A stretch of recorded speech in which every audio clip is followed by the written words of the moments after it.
Hey, this is Matt once again. What about in the videos of the paid request, this time from DVB. Thank you so much for that. And for those interested in requesting any type of videos, PayPal is usually the best bet to join my Patreon.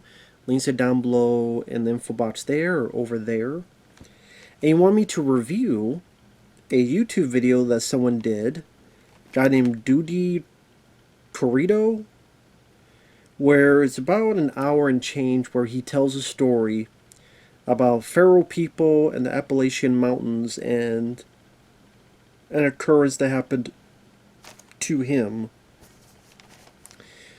Because looking through some of his stuff, you could tell that this is a lot of, as some would say, bullshit. Of course, this did not really happen, but it was an interesting enough story. I can see why people watch the guy. He's a fairly good storyteller in terms of his cadence, how descriptive the story is, how many details he puts to the story. He talks in the first person. It happened to me. I did this. Me and my buddy did that. It is one of those things that I noticed that was a bit annoying is that he every time he says a sentence, he cuts. He'll say a sentence, it cuts. He'll say a sentence, there's another cut. Every single sentence, he'll have another cut. So that got a bit irritating. Like, you can't say more than one sentence without needing an edit. So that was a little bit annoying to me. But I'll have the link down below if you want to listen to it first without me spoiling it. There you go. But I'm gonna go through his story.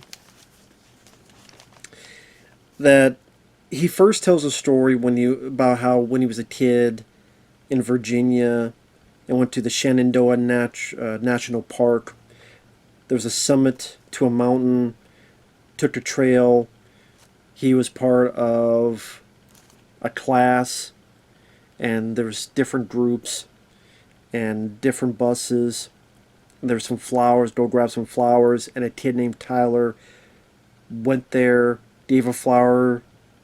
Neither counselor did a head check, and later on when the cops asked people, I guess our lead guy here was the only one that noticed that, no, Tyler gave it to some older people in white. And literally there was 2 in front and 30 in the distance.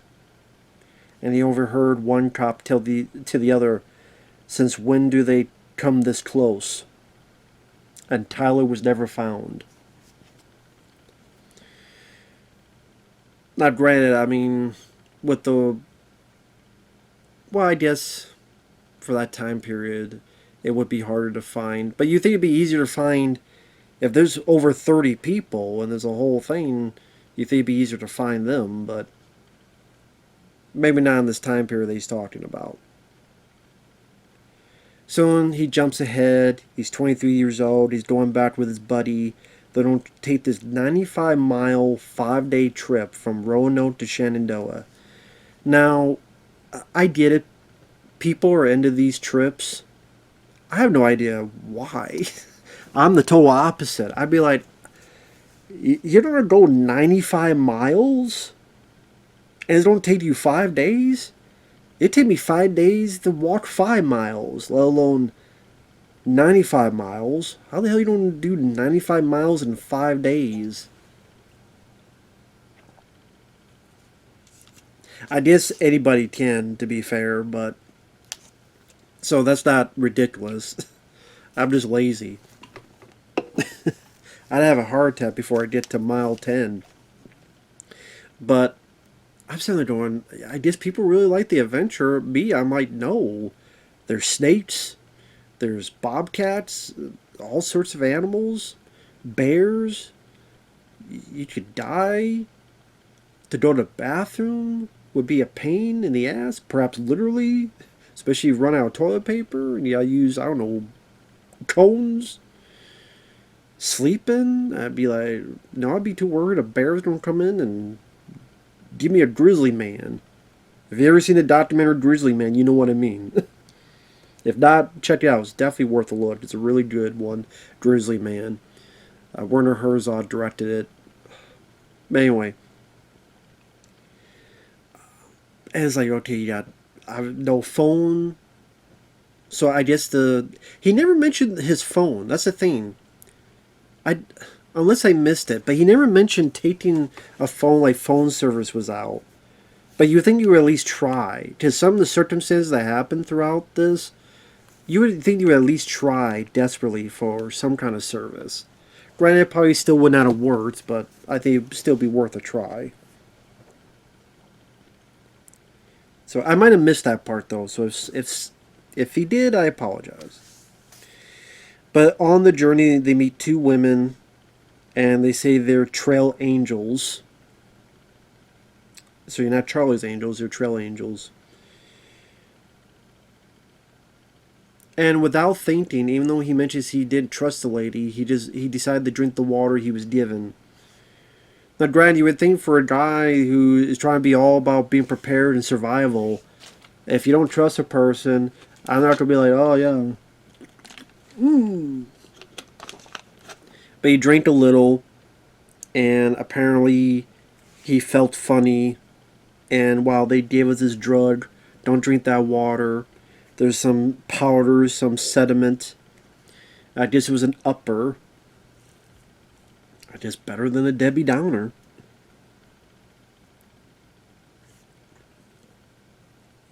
So now it's time to just walk a bit more and try to get the hell out of Dodge. Granted, I'm trying to remember how far they got. Because I'm thinking, well, would it be better to just turn back? Like, what would be the shorter distance? Would it be shorter distance to just go back or to keep going forward? He might have said how far he was. I can't remember, though. But apparently, like, as they're walking, they have to be quiet, and they heard conversations which sounded like 100 ladies having a good time. I mean, what is this, Playboy? This is one of those Playboy stories you would read. I was working at the gas station late at night, and some woman in her 20s pulled in, and she was so lonely. She was so bored. Her husband hasn't fulfilled her. Well, I'm here to pump you. No, no, I mean this pump. Well, I mean, if you want the other pump, the love pump. It's like, you sure this ain't a Playboy story you read? And you're misinterpreting? 100 ladies having a good time? I don't know, sounds like a party to me.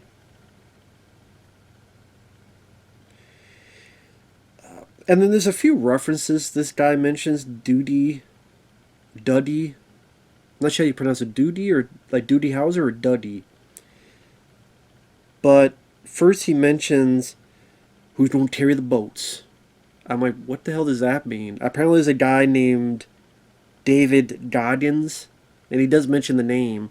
I had to look him up. I guess he was doing like weightlifting and getting hyped up. Go carry the boats. Who's going to carry the boats? I'm like, what the hell does that have to do with pumping weights? But okay, you carry them boats.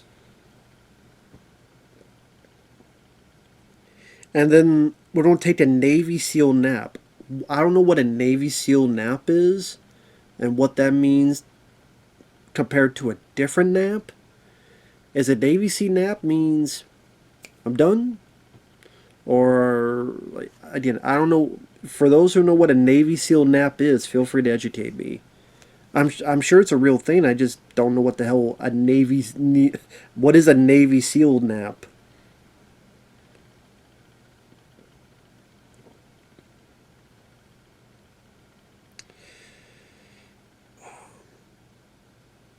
So there's this one guy who wants him to join the free, but they want nothing to do with this guy, of course. A weird guy in the woods wanting to join the free. I'd be like, I'm not a Jehovah's Witness. Go find Chris Stuffman. Maybe he'll do it. They hear this faint whisper, help me. Someone's army crawling, as they put it. They find a woman. They're unsure because this is a trick, this is a trap. They pick her up. I guess she's barren. This group want women to breed and pop out some kids. Look like they were ready to kill me. That one guy came back, wants them to join the free. I'm like, he's got a Bible. If he has a Bible, you definitely run. Drilled the man with a rock.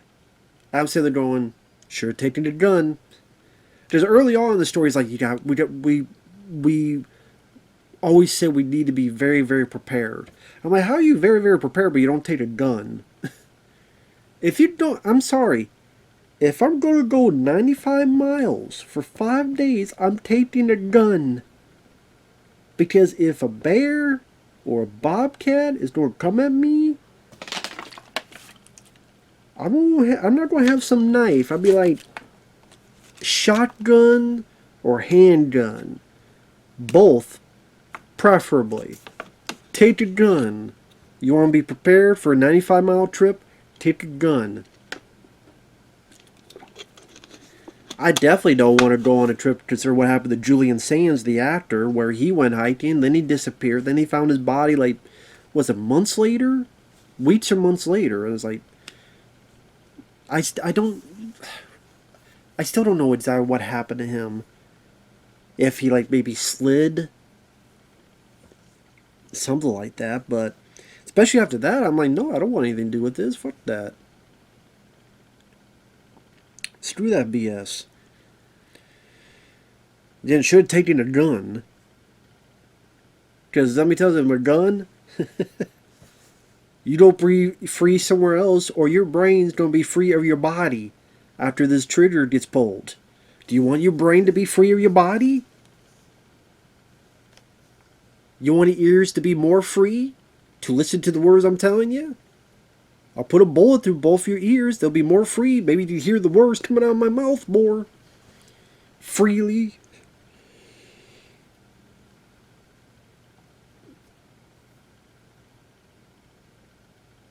So they take the guy throws a rock, hits the guy.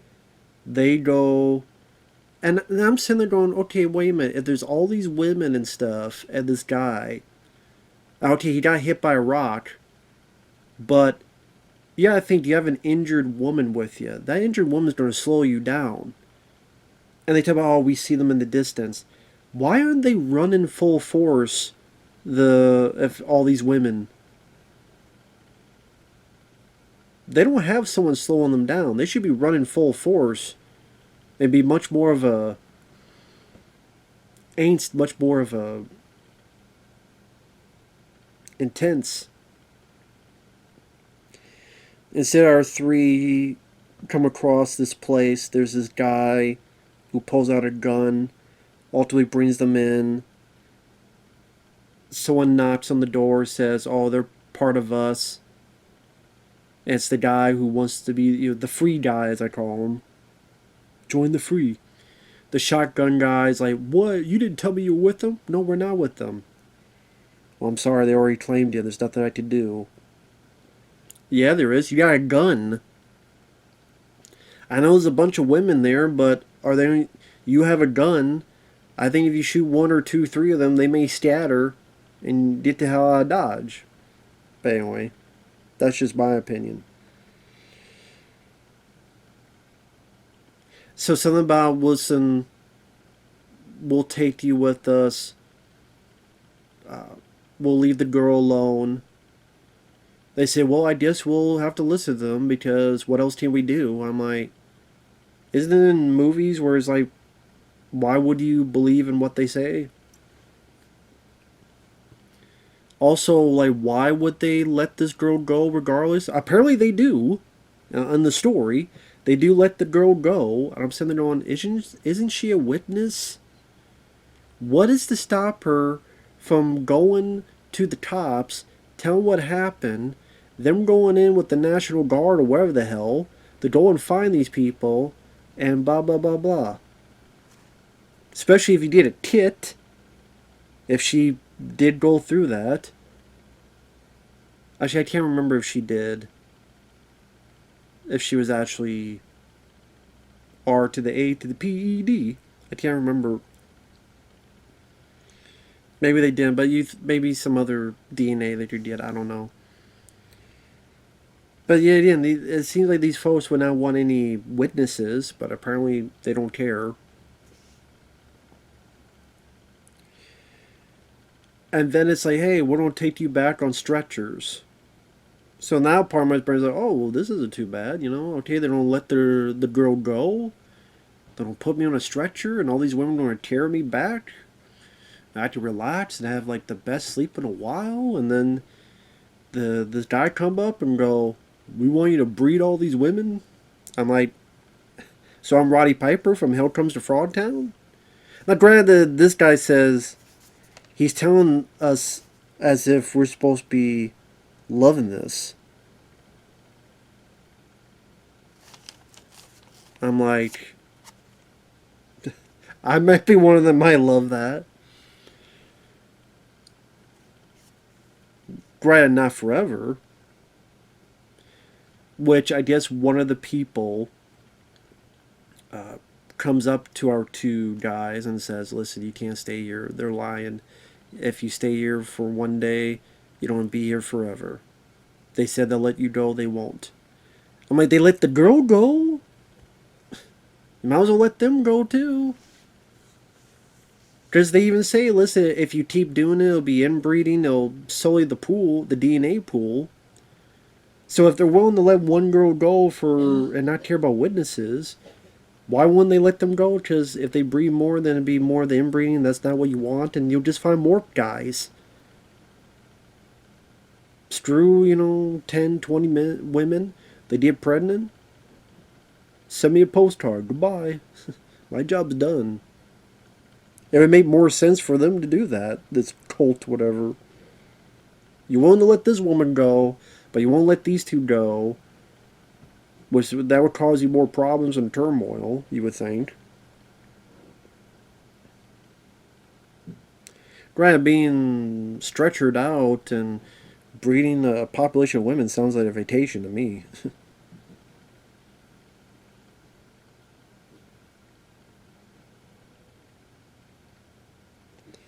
Also, again, I find it funny they don't have any phones or cameras. Even if you can't call, you can record stuff or a camera, take pictures, for evidence of all this. Of all time, like, record anything. Why did they not have any? Also, if you go on a 95-mile trip, you don't bring a camera. 95-mile trip, but no one brings a camera to take pictures of anything. Why wouldn't either of them bring a camera, let alone a phone? I mean, even if there's no service, record on the phone. And he says he did this when he was 23, and the guy looks fairly young. He looks like, if he's 30, I'd be surprised. But, even then, not too long ago. Maybe not. If not a phone, then at least like a camera. But no cameras. That way there could be conveniently no evidence of any of this happening. So the guy warns them. Now, he doesn't say this, but I think we're meant to infer that this guy who warns them is Tyler from the beginning of the story. That's why he mentions Tyler at the beginning. B, this guy says, I've been here since I was a kid. I think I remember having a sister. And then at the beginning of the story, about how Tyler's sister was crying, where's my brother? So yeah, he doesn't say it, but it's meant to be Tyler.